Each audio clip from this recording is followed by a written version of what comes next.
নমস্কার, পিয়া সুজিতের সংসার আপনাদের সবাইকে জানাই স্বাগত। চলুন, এই যে আমার গোপাল, কালকে ও বাড়ি থেকে এসছে আমাদের কাছে। আজকে সারাটা দিন ওর সাথেই থাকবো। সকালবেলা ওকে খেতে দিয়ে দিয়েছি, ও খেয়ে নিক, তারপরে আজকে তো সারাটা দিন ওর সাথেই আছি।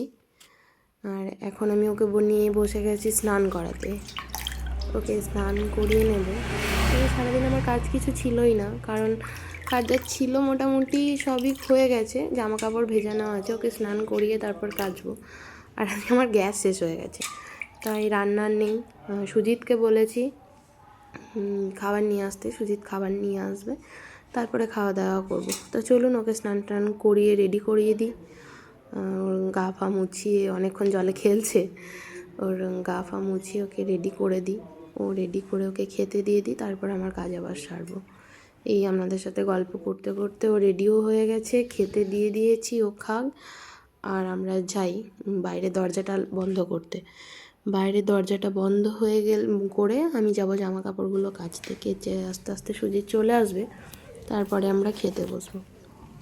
এই যে এখন এলাম দরজাটা বন্ধ করতে, দরজাটা তালা দিই, তারপরে যাব আমিও কাজগুলো করতে।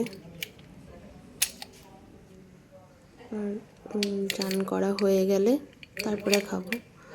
দেখুন, গল্প করতে করতে আমার কাঁচাও হয়ে গেছে, খেতে বসে পড়েছি। সুজিতও চলে এসছে, আজকে সুজিত নিয়ে এসছে চিকেন বিরিয়ানি। তাহলে আমরা দুজনে খেয়ে নিই। আর আমরা এই যে মশা, দেখুন এত মশা ঘরে, পাঁচ একটা মশা চলে এসছে।